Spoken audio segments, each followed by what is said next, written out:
Hey there, welcome back to our channel where we're building business through community. Now, I always forget to do this. Like, comment, subscribe, share, all of that stuff. Make sure you do that. I'm really just creating this content because I want to see more Black and brown business owners winning when it comes to business. So this is probably my favorite section that we're talking about today.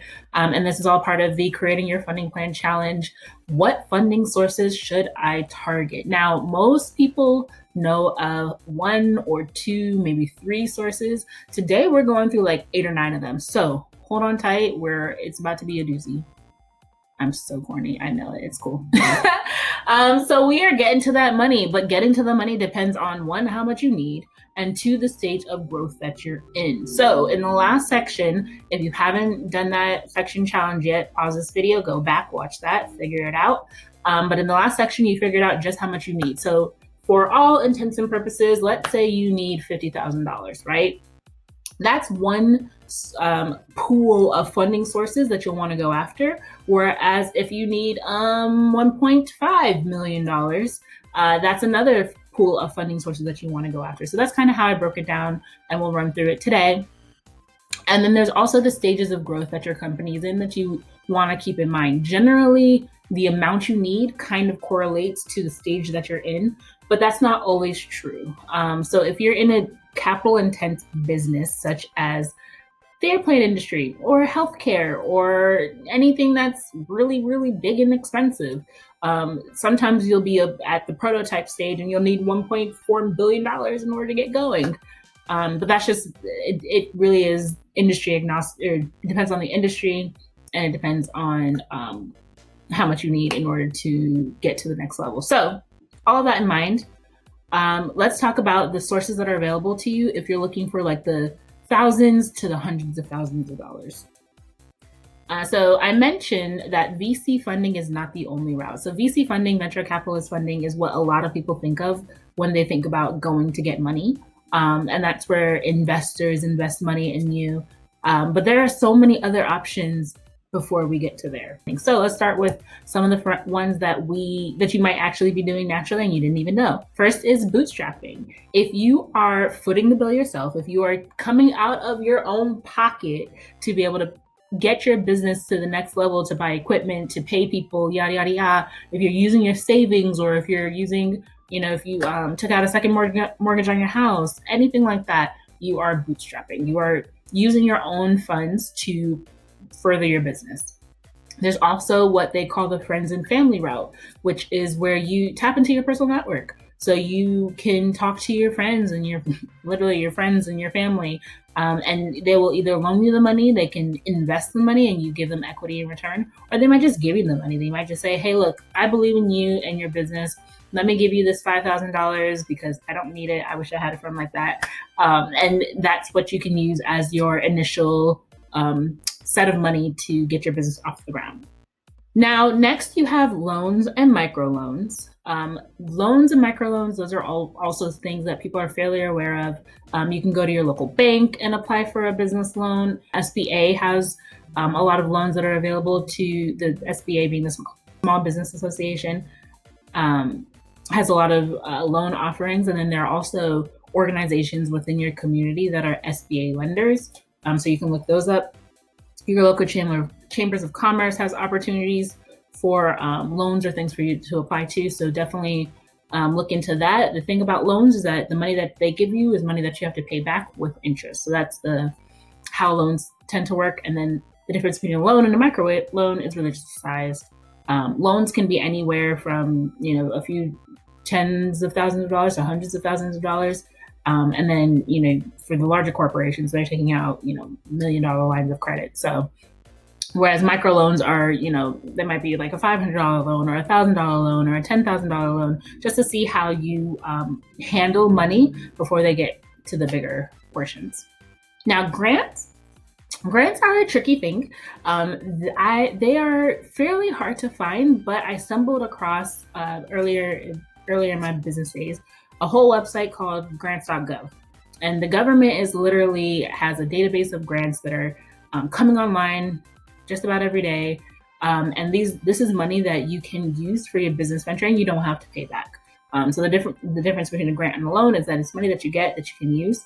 The only thing that's different is that there is usually stipulations that are tied to grants. And two of the most common ones are one, how the money can be used. So you may not be able to use it with certain types of organizations, or you may not be able to use it with certain in certain countries. It really just depends on the organization that's giving out the loan. Giving out the grant and what aligns with their mission and vision. And then two is the reporting. So sometimes a grant will also have impact or like use of funds reporting that you have to do. And it's basically, sometimes they'll say a year after they give you the grant, how has this grant helped your business, or what have you been able to do with it, or how did you spend the money? They just kind of use that sometimes for marketing material later down the road, or just for their own understanding of how the money that they're giving out is being used and distributed. Now, the rest of this list, wanted to dive a little bit deeper into. So first are pitch competitions. So pitch competitions are pretty cool opportunities. I highly recommend, before actually signing up to pitch in a pitch competition, that you find a pitch competition to just attend and watch and see how these founders present their businesses, how they outline their problem, the solution, how they feel like they can change the world through their business, all of that. What's nice about pitch competitions is that usually they are free cash. So usually it's, you sign up, you pitch your business, they'll give you a time limit, and I've seen as little as 60 seconds to as long as 15 minutes. You pitch your business. There's usually judges, and you'll have to answer questions from the judges, and they'll want to know more about your business model. Why did you decide to go this route? Market research, that kind of stuff. And then at the end of it, they pick a winner, or they might pick 3 winners, and they all get cash prizes. A few pitch competitions, the ones that are higher than $100,000, usually have equity tied to the money that's given out. But a lot of the pitch competitions, so like the National Black MBA Association, they are having a pitch competition coming up, I want to say in September, where you have a chance to win $50,000. The deadline for this year already passed, but make sure you check it out for next year. There's an organization called Black Girl Ventures that has pitch competitions around the country, and the deadline is rolling, so look that up. And then Summit 21, which is a Blavity company, or a Blavity vertical, they have a pitch competition at their summits as well. So all of those organizations, I'll be sure to put the links to how you can get to them in the comment section below. But yeah, those are opportunities for you to really just hone your ability to talk about your business in a cohesive way that other people can catch on to what's going on, and then to be able to excite investors and have them invest in your company. Crowdfunding. Now, crowdfunding is something that's been popping up over the last 5 to 10 years. And it's really about being able to give the average Joe Schmo an opportunity to support your business. So it's, usually you're asking for smaller amounts of money, but you're hoping to get many, many people to support you. And there are 4 different types of crowdfunding platforms that you'll see out there. First off is donations. So you're familiar probably with GoFundMe. You can actually use it for business too. I know most people that use it usually use it for medical or like disaster type of funds, or the goodwill type of things, but you can actually use GoFundMe for your business. I think the platform takes a certain percentage off of how much you raise, but the money that you get there is free. So if you want to use this in conjunction with your friends and family, so you create a GoFundMe and then have your friends and family sign up to your GoFundMe as their way of supporting you, that's definitely one way that you can go about it. Next, you have the perks and incentives based types. So Kickstarter and Indiegogo. What these crowdfunding platforms do is they let you set up your page, set up your story, post marketing material and videos. And then what happens is people can kind of subscribe in on certain levels, right? So you might have the gold level, which is, they get a t-shirt and they get sponsorship on your website. And then if you have a silver level, they get, I don't know, maybe a pen. Or if you have the bronze level, they might just get a thank you email.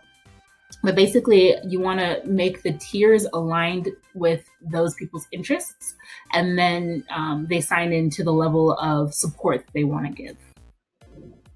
Equity crowdfunding platforms are relatively, I think they're on the newer end of the crowdfunding platform movement.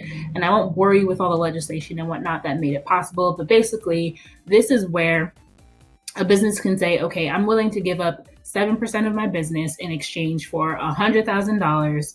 You set yourself up on this platform, and then people can buy into that $100,000 that you're requesting for a certain amount of that 7% of equity that you're giving. It's all proportional, right? So if they give all $100,000 in one go, then they get all 7% of that equity, and then it breaks down from there. For example, so 2 examples here.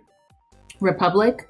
I don't know how many of you are on Convos, which is Chameleonaire's app, but he actually has done a couple of pitch competitions through the Convos app in conjunction with Republic. So it's like the first place person gets the money that he's giving away, and then the next couple of them get set up on Republic, and they can run their own crowdfunding through Republic. So I thought that was pretty cool. And then I heard about Start Engine through Dawn Dixon, I believe is her name. She is running solutions vending, which is basically like a mashing up AI technology, VR technology with soda or vending machines in order to basically make them smarter. And so she had her company set up on Start Engine, where she was giving away a certain amount of equity for you to invest into her company. And I actually took advantage of that. So she's been really big about, giving her people, our people of color, an opportunity to invest into these companies before they IPO and are being traded on the stock market. So I thought that was really cool. Wanted to support her. Definitely check it out. And then last but not least are the loans-based platforms. So Lending Club is one. I know a lot of people use Lending Club for personal loans, but you can also take out a business loan. You can say, hey, I need $10,000 to do X, Y, and Z for my business. And people will invest into that loan. They'll put money toward that loan. And then when you pay back the loan in installments, the interest that you're paying on top of the principal goes back to the investors as profit. So that's one version. And then Enricher is actually a platform for women-owned businesses. And I think you have to have revenues of like $50,000. I want to say, don't quote me. Again, I'll put the link in the bio so you can check it out. But basically, you can apply for funding through the platform. And so you apply for funding through that platform. It's many loan distributors on the other side, and then you just pay back the loan as you go. Now, when we get into the investing piece, the first set of investors that you'll likely come across are angel investors. So first you have just individuals that have high wealth, high amounts of capital, and they want to invest in businesses as another form of generating revenue. So for example, if you see like LeBron is technically an angel investor if he takes $1 million of his dollars and invest it into a company because he believes that company will go far. If he's doing that on his own, that makes him an angel investor. The show that I absolutely love, I watch it, I think it comes on Friday nights, Shark Tank. Those are all individual angels that have come together and happen to be investing in companies at the same time. But then it also kind of gets into the blurred line of what's next, angel funds or angel syndicates, which is basically individuals coming together and deciding that, okay, this is the one company we're going to pool our money together to invest into. So what it does is it minimizes the risk on each individual angel, because instead of one angel investing $100,000, they can now get 10 angels investing $10,000. And so if you lose it, then you only lose 10,000 versus the 100,000 that you would have lost before. An example here is Pipeline Angels. I actually have a fairly good relationship with them. Went through one of their pitch something competitions. It was really interesting my first time. So definitely look them up. They are a wonderful organization that's trying to bring more women and femmes into the angel investing landscape. And then last but not least, this kind of ties into the last slide that we were just talking about, is crowdfunding. So there are crowdfunding platforms out there that will help you get in direct touch with angels. The most popular one, and the one that most people talk about out here in the Bay Area, is AngelList. So basically, you can create a profile for your company, and you can use AngelList to track the rounds, or like how much money you've collected. And then you can also use it to meet angel investors on the other side. They have individual angels as well as angel syndicates that are looking for your company to invest in. So take advantage of that. And then there's also accelerators and incubators. Now, accelerators and incubators are kind of a hybrid of, not only do they invest in you monetarily most of the time, not always, but they also invest in you when it comes to resources. So they usually have some sort of program, some sort of time period where you are required to be in a certain location to go through some sort of programming, and then they connect you with local resources, etc. The difference between the two, they have very similar structures, but they are different in their end goal. So accelerators are usually for a shorter amount of time, and their goal is to get you from point A to point B. So if you were at A and you needed help with A, B, and C, they'll get you from A to C. Incubators are a little bit more open-ended sometimes. They tend to provide you with a space, let you kind of explore if you need to figure out product market fit, if you need to test a couple of things, if you have a certain amount of customers but you don't know where to go next necessarily in order to grow. Incubators tend to give you a little bit more leeway when it comes to the direction that you're going in. Now here I just have listed a few accelerators and incubators for you to look into. Again, don't worry, I'll leave the links in the comments below. Backstage Capital, led by Arlen Hamilton, awesome initiative that came out recently. There's Y Combinator, 500 Startups, New Me, Dream It. There are so many in the market. I would just definitely tell you to do your research, but find the ones that are right for you. Again, they have so many different makes and models of these things. There are some that you have to pay to get into. There are some that pay you to be a part of them. There are some that take equity. There are some that don't take equity. There are some that will give you money. There are some that won't give you money. There's a whole bunch out there. Definitely just do your research when it comes to that. Now we're talking about VCs and VC funding. And there are different types of VC or venture capital that you should think about here. So what is the thing about VC that I don't think a lot of Black and brown founders know is that venture capital firms are looking to usually 10x their investment. So if they give you $10, they want $100 back, right? So they are looking for rapid and ridiculous amounts of scaling. They want the unicorns, which are I think $1 billion valuated companies and above. They know that not every investment they make is going to be that unicorn, but when they are assessing you, when they're evaluating you, they have higher standards because that is what they're aiming for.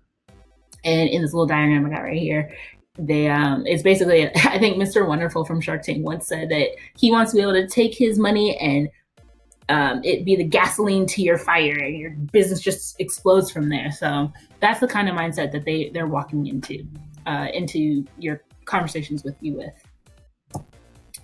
Venture capital firms, how do VCs work? So it's basically, there's an individual or a group of people that decide that they want to create a fund. And then they go around to maybe angels, to organizations that have money or that are willing to invest, and they create a fund of a certain amount, of a certain size. Now they are responsible and are stewards of that money that they've raised, and they go out and they find businesses to invest in. Basically, they've said to all of these people that have donated into or invested into this fund, they said, okay, we're going to get you a 10x return on this money that you gave us. So they're going to go out They look through hundreds of deals a day to find the companies that are going to be the ones that give them that 10x return at the end of the life of the fund, because they can't keep that money forever, right? So they usually have funds last, anywhere from like 7 to 10 years usually. And so they have a certain amount of time to be able to make that return back. Their goal here, again, is about maximizing the return that they give to the investors whose money they are investing. So there are a few different VCs out here. The ones that I wanted to focus on are the ones that are pro people of color or are friendlier to people of color. There's Precursor Ventures, and that's managed by Charles Hudson. Backstage Capital, so I mentioned them on the other slide. They have both an accelerator and they're also a VC, and that's led up by Arlen Hamilton. And then Serena Williams, the woman who literally can do no wrong, she has her own VC as well. It's called Serena Ventures. So definitely look into those. I know from time to time, Backstage Capital has released applications for being able to apply to not only their accelerator, but to their fund. And then I think Serena partnered with Bumble recently to do a pitch competition of some sort. And that's just ways for them to get in new deals, to incentivize people to apply, to knock on their door. Precursor Ventures, I think on their website, they literally have like the email addresses of people that work there, and you can cold email them. So that's definitely something to look into. Now, VCs and CVCs or corporate VCs, they operate the same way in that they have money and they're looking for deals and then they make investments. But corporate VCs are attached to a corporation. So large companies have venture arms, that usually they call ventures, that will invest in startups. Now, what this does for them is, say, for example, when you get to a certain size, you lose the ability to be nimble, right? If you have 100,000 employees, 200,000 employees, you can't just decide that you're going to move in this direction anymore. It takes a little bit more time, a little bit more planning. But if you have a venture capital arm that can keep track of what's going on in the market and see what these startups are doing and how they're being innovative, you can invest in them because they align with the direction that you want to go in. But you don't necessarily have to be responsible for the operations and all of those kind of things. So that's one of the benefits of having a venture capital arm of the corporation. And so, as for you, as someone that's looking for funding, the benefit of working with a corporate VC is that they usually have a wealth of knowledge and expertise in that particular industry, right? So if you think of Google, GV is Google Ventures.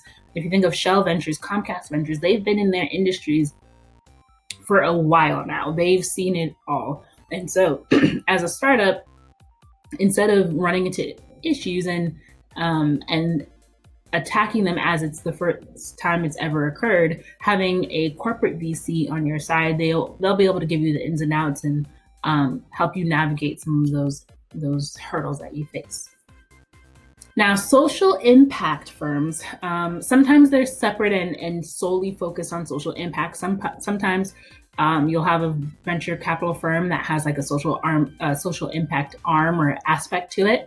But they basically, again, they're looking for a return on their investment, but they're also very much focused on the good that you're doing or the impact that you're making through your business. And so what they'll do is they'll tie, similar to how grants work, they'll tie particular stipulations or particular amount of reporting to the investment so that you are keeping track and keeping them updated on the good that you're doing. So how many homes were you able to build for the homeless, or how many shoes were you able to give away for every purchase, that kind of thing. Some of the social impact firms, again, that are friendly to people of color, Camelback Ventures, Kapoor Center, and Rethink Impact. Now, I mentioned stages of growth being something that's important for you to think about when going toward, or when you're thinking about these sources and which ones might be right for you. Not only is it the amount of money that you're looking at, but where you are.